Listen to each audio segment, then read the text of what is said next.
What a magnificent world we live in Kamangha-mangha and ang share. daigdig na tinitirhan nating lahat, na tahanan ng iba't ibang uri ng mga tao, wika, kaugalian at kasaysayan. Napakaraming may pagmamalaki at maipagbubunyi ang sangkatauhan. Bagamat itong pag-uugaling natutuhan natin ay maaring magsilbing malaking kalakasan sa ating buhay, ito rin kung minsan ay maaaring maging malaking hadlang. Tila ang kultura ay malalim lang nakakintal sa atin kaya imposible na itong mabago. Kung sa bagay, halos lahat ng nadarama natin ang naglalarawan sa atin at nagbibigay sa atin ng pagkakakilanlan.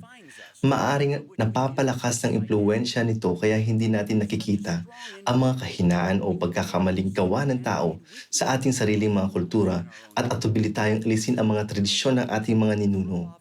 Ang labis na pagtuon sa sariling kultura ay maaaring maging dahilan sa pagtanggi sa makabuluhan ng mga ideya, katangian at pag-uugali.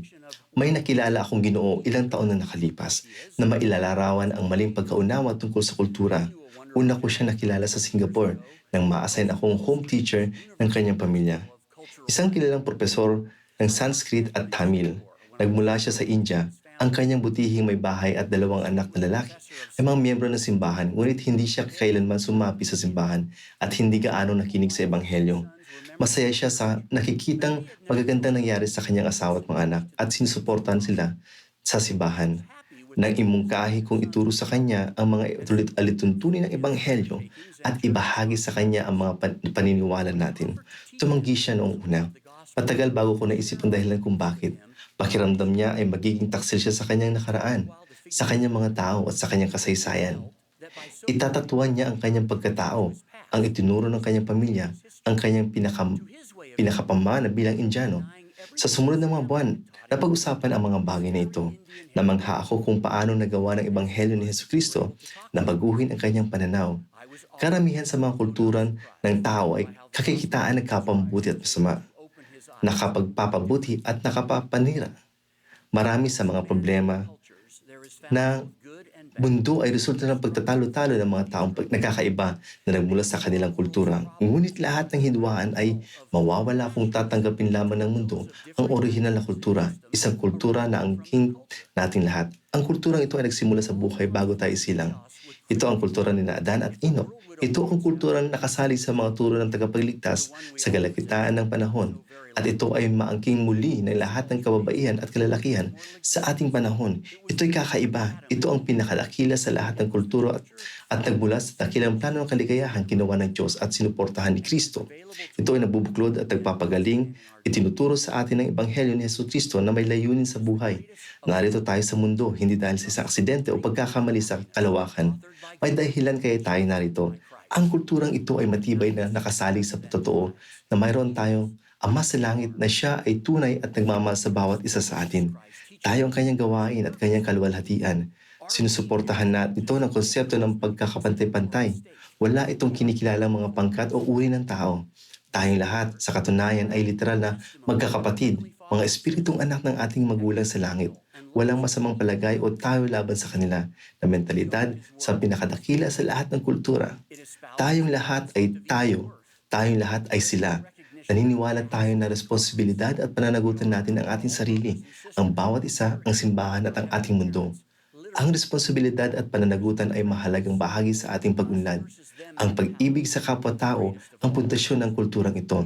Nakadarama tayo ng tunay na malasakit para sa ating kapwa at kumikilos ayon sa mga damdaming iyon.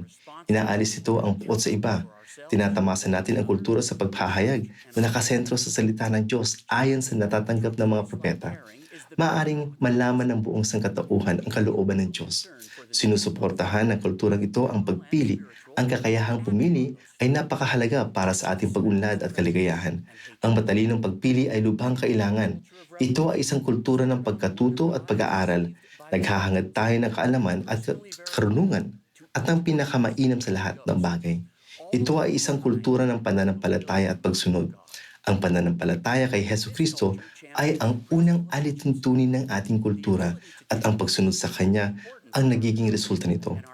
Nagdudulot ito ng disiplina. Naniniwala tayo na hindi lamang tayo pakikinggan ng Diyos, kundi tutulungan din tayo. Ito ay kultura ng mga tipan at ordinansa, mataas na mga pamantayan ng moralidad, sakripisyo, pagpapatawad at pagsisisi, at pag-aalaga sa ating mga katawan. Lahat ng ito ay nagpapatunay ng ating katapatan sa Diyos. Ito ay kulturang pinamamahalaan ng priesthood, ang kapangyarihan ng Diyos na pagpalain ang kanyang mga anak. Ito ay nagbibigay ng inspirasyon at kakayahan sa mga individual na maging mas mabubuting tao, leader, ina, ama at kumpanyon, at pinababad na nito ang tahanan. Ang mga himala ay nananagana, ang pinakamatanda sa lahat ng kultura na pinanday ng pananampalataya kay Hesus Kristo ng kapangyarihan ng priesthood, panalangin, pagpapabuti ng sarili, tunay na pagbabalik loob at pagpapatawad. Ito ay kultura ng gawaing misyonero. Ang kahalagahan ng mga kaluluwa ay dakila. Sa kultura ni Kristo, ang kababaihan ay inaangat sa kanilang nararapat at pang walang hanggang katayuan. Hindi sila sunod-sunuran sa kalalakihan, kundi ganap at pantay na katuwang sa buhay na ito sa daigdig na darating. Ang kulturang ito ay pinagtitibay ang kabanalan ng pamilya. Ang pamilya ang pangunahing unit ng kawalang hanggan. Ang pagiging perpekto ng pamilya ay sulit sa anumang sakripisyo dahil ayon sa itinuro, walang ibang tagumpay na makakatumbas sa kabiguan sa tahanan.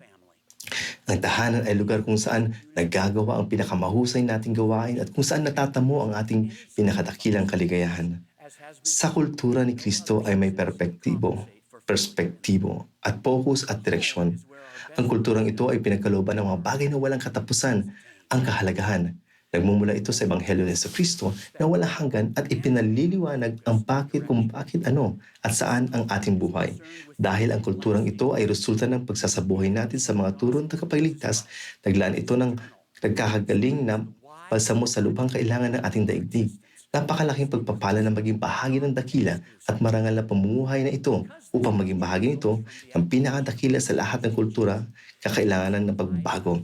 Itinuro ng mga propeta na kinakailangan iwan ang ating mga lumang kultura na hindi naaayon sa kultura ni Kristo. Ngunit hindi ibig sabihin niya na iwan na natin ang lahat-lahat. Binigyang diin ng mga propeta na lahat tayo ay inaanyayahan na dalhin ang ating pananampalataya at mga talento at kaalaman at hayaan ang simbahan na magdagdag dito sa pamamagitan ng mensahe ng Ebanghelyo. Ang simbahan ay hindi lipunan ng kanluran o isang kulturang nauso sa Amerika. Ito ay pandaigdigang simbahan na ginawang gayon noon pa man. Higit pa riyan, ito ay makalangit. Ang mga membro mula sa iba't ibang panig ng mundo ay nagdadala ng mga gandang katangian, pagkakaiba-iba at kasiyahan sa ating patuloy na lumalaking pamilya.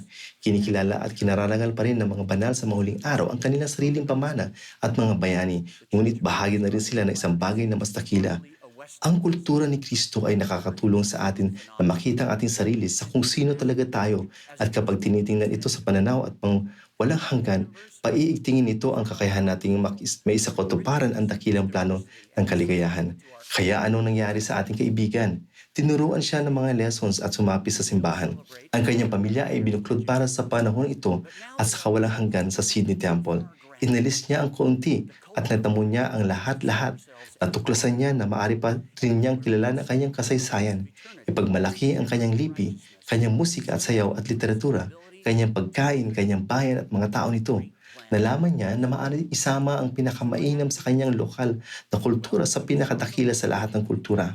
Natuklasan niya ang pagdadala ng mga bagay na nakakaayon sa katotohanan at kabutihan mula sa kanya dating buhay tungo sa bagong buhay ay magpapaganda lamang lalo na kanyang pakikipagkaibigan sa mga banal at makakatulong sa pag-isahin ang lahat ng bilang isa sa lipunan ng kalangitan.